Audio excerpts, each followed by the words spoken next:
വഞ്ചിയൂർ കോടതിയിൽ ബോംബ് ഭീഷണി. ഇമെയിൽ വഴിയാണ് ഭീഷണി സന്ദേശം എത്തിയത്. ബോംബ് ഡോഗ് സ്ക്വാഡുകൾ പരിശോധന നടത്തുകയാണ്. ഷഫീദ് റാവുത്തറാണ് തിരുവനന്തപുരത്ത് നിന്ന് ചേരുന്നത്. ഷഫീദ്, ഇതിന്റെ ഉറവിടം കണ്ടെത്താനായിട്ടുണ്ടോ? ഈ ബോംബ് സ്ക്വാഡിന്റെ പരിശോധനയിൽ എന്തെങ്കിലും നിർണായകമായി കണ്ടെത്തിയിട്ടുണ്ടോ?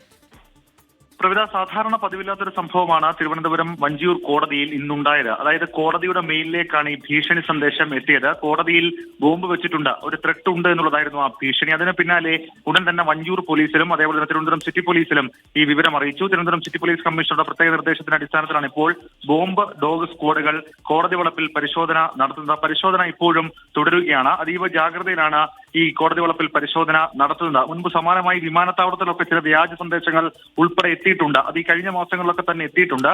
പക്ഷേ അതിനപ്പുറത്തേക്ക് നിലവിൽ ഇപ്പോൾ വന്നിരിക്കുന്ന ഈ സന്ദേശം അത് ഒരുപക്ഷെ വ്യാജ സന്ദേശമായിരിക്കും. പക്ഷേ ഗൗരവമായി തന്നെ പോലീസ് കണ്ടുകൊണ്ട് പരിശോധനകൾ നടത്തുകയാണ്. നിലവിൽ ഇപ്പോൾ കോടതി പ്രവർത്തിക്കുന്ന എല്ലാ ബ്ലോക്കുകളിലും പരിശോധന നടത്താൻ തീരുമാനിച്ചിട്ടുണ്ട്. മാത്രമല്ല ബോംബ് ഡോഗ് സ്ക്വാഡുകളുടെ പരിശോധന ആവശ്യമെങ്കിൽ കൂടുതൽ ആളുകളെ എത്തിച്ചടക്കം പരിശോധന നടത്താനുള്ളതും പോലീസ് ഇപ്പോൾ ആലോചിക്കുന്നുണ്ട്. എന്തായാലും തിരുവനന്തപുരം കോടതിയിൽ ബോംബ് ഭീഷണിയെ തുടർന്ന് അവരുടെ പോലീസിന്റെ പരിശോധന അത് തുടരുകയാണ്.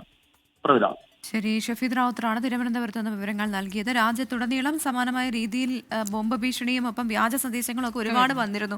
പ്രധാനപ്പെട്ട ഹോട്ടലുകൾ, വിമാനത്താവളങ്ങൾ, റെയിൽവേ സ്റ്റേഷൻ, ബസ് സ്റ്റേഷൻ ഇതെല്ലാം കേന്ദ്രീകരിച്ച് ബോംബ് വെച്ചിട്ടുണ്ടെന്ന തരത്തിലുള്ള ഇമെയിൽ സന്ദേശം വന്നത്. പക്ഷേ കോടതി കേന്ദ്രീകരിച്ച് ഇതാദ്യമായിട്ടാണ് ഇത്തരത്തിൽ ഒരു സന്ദേശം വരുന്നതെന്നാണ് ഇപ്പോൾ ഷഫീദ് റാവുത്തർ പറയുന്നത്. എന്തായാലും അവിടെ പരിശോധന തുടരുകയാണ്.